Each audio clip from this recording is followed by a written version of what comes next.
अस्सलाम वालेकुम व्यूअर्स, कैसे आप सब लोग। आई होप आप सब खैरियत से होंगे। मैं हूं डॉक्टर जी दानिश, आपको मेरे चैनल पे खुश आमदीद। Welcome to my channel. आज हम जिस बीमारी को डिस्कस करने जा रहे हैं, जिस मर्ज़ को डिस्कस करने जा रहे हैं, इसे हम पाइल्स कहते हैं, हेमोरॉइड्स कहते हैं, बवासीर कहते हैं। ये बहुत ख़तरनाक बीमारी है। इस बीमारी के अंदर पेशेंट को क्या क्या तकलीफ़ और किस वजह से आती है, इसके असबाब क्या हैं बवासीर के, किन वजूहात की वजह से ये बवासीर होती है, और पेशेंट अगर जो हदायत हम देंगे उसके ऊपर अमल करे तो इस बीमारी से मुस्तकिल जो है ना फ़ायदा हासिल कर सकता है।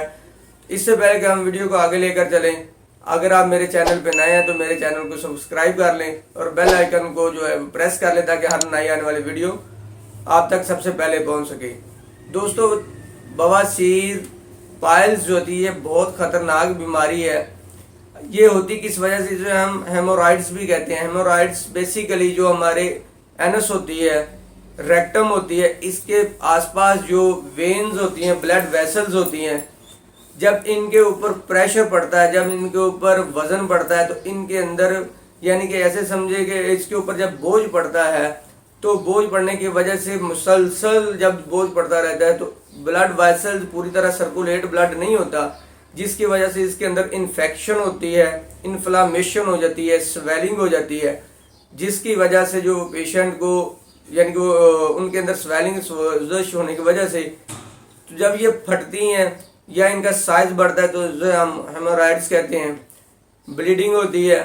और बवासीर जो है ये कई अकसाम की हैं, एक तरह की बवासीर नहीं है।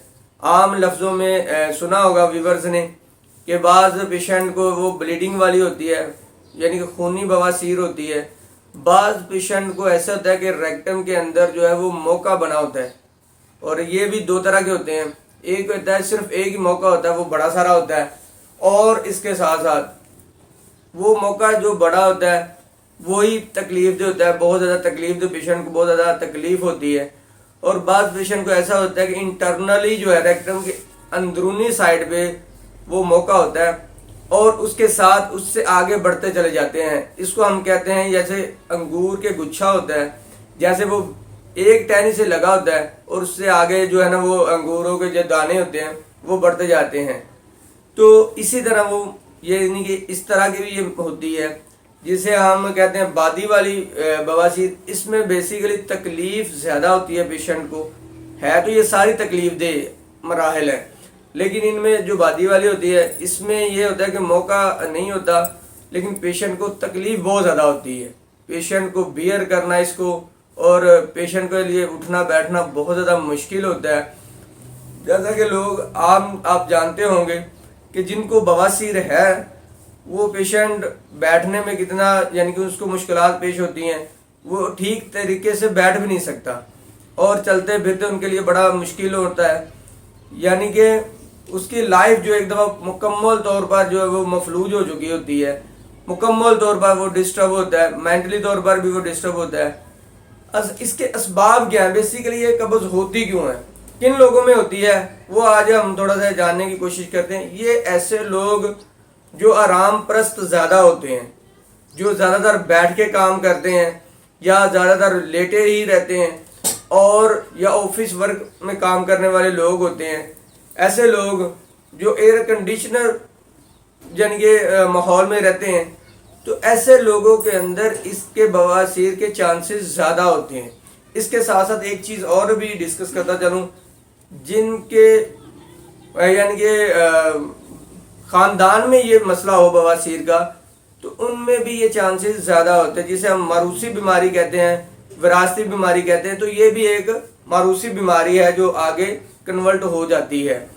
इनके अलावा जो एक ये भी होता है कि ख़वातीन के अंदर जो है, बहुत ज़्यादा ख़वातीन में मोस्टली देखा गया कि प्रेगनेंसी के दौरान जो है ना ये मर्ज़ पाई जाती है। ख़वातीन में भी ये यानी कि इसी वजह से ही होती है, यानी कि जब वो प्रेगनेंसी कंसीव हो जाती है उसके बाद उनकी तबीयत में एक ख़ास किस्म की चेंजिंग आती है, चिड़चिड़ापन बहुत ज़्यादा होता है, नकाहट बहुत ज़्यादा होती है। तो उनको काम करने को या चलने फिरने को और ज़्यादा बातें करने को उनको बहुत ज़्यादा जो है ना वो मुश्किलात होती हैं, और उनको बहुत ज़्यादा इरिटेट होती हैं इन चीज़ों से। तो वो फिर आराम करती है। जब वो आराम करती हैं तो उनकी वजह से भी ये बवासीर उनको हो सकती है।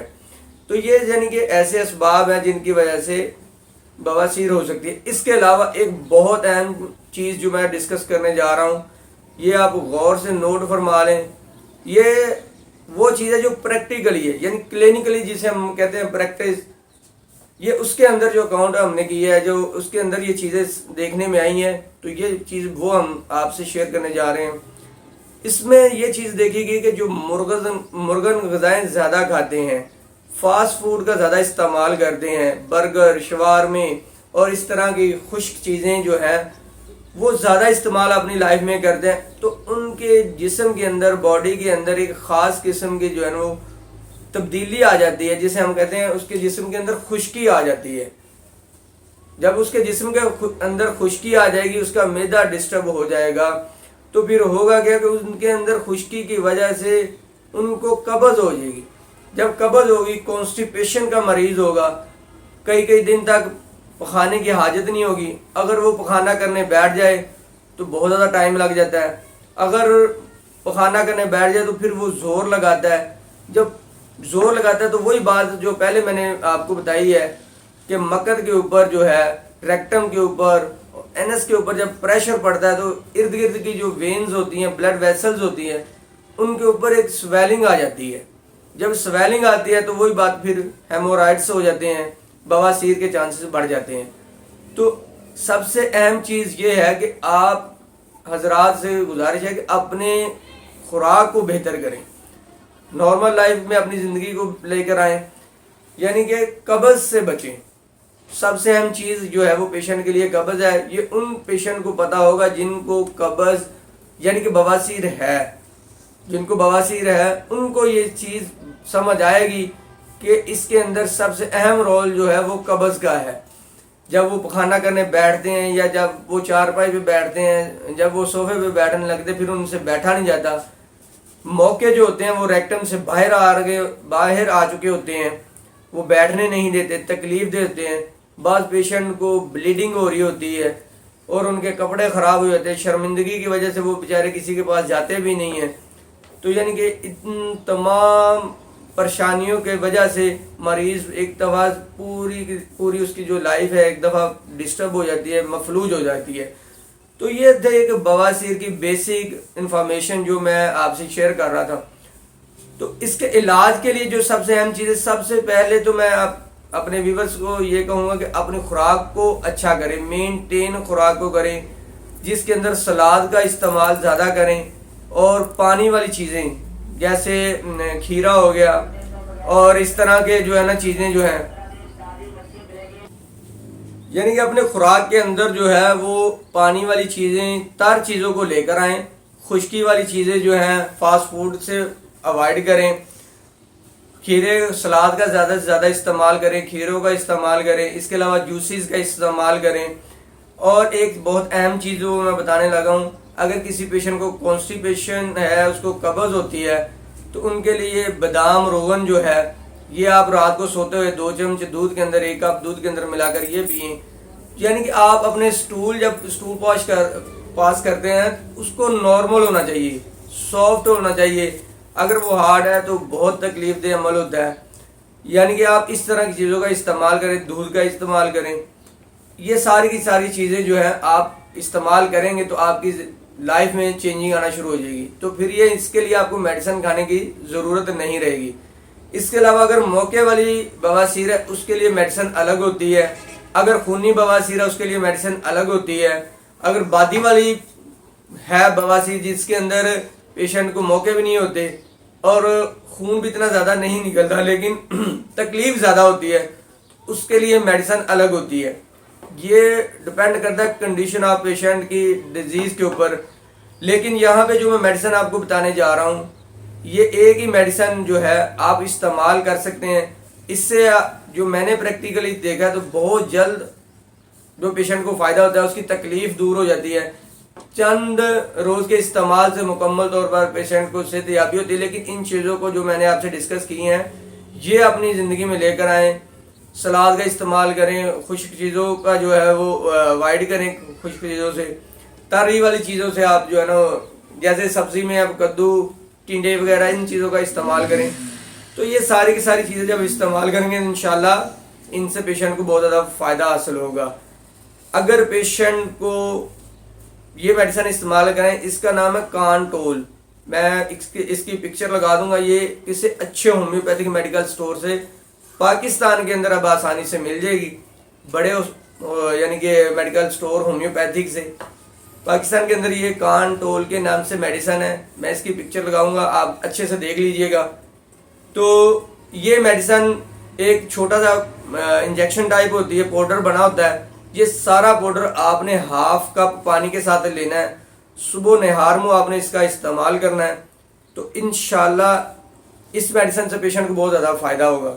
अगर बहुत ज़्यादा शिद्दत का मर्ज़ है तो एक इंजेक्शन या एक दफ़ा पाउडर सारे का सारा इस्तेमाल करें और 3 से 5 दिन का वक्फा कर दोबारा फिर यही पाउडर जो आप दोबारा इस्तेमाल करें। इसी तरीके से 3 से 5 ये ना पाउडर वाली जो शीशी होती हैं इस्तेमाल करें। इससे इंशाल्लाह पेशेंट को मुकम्मल तौर पर सेहतयाबी हो जाएगी।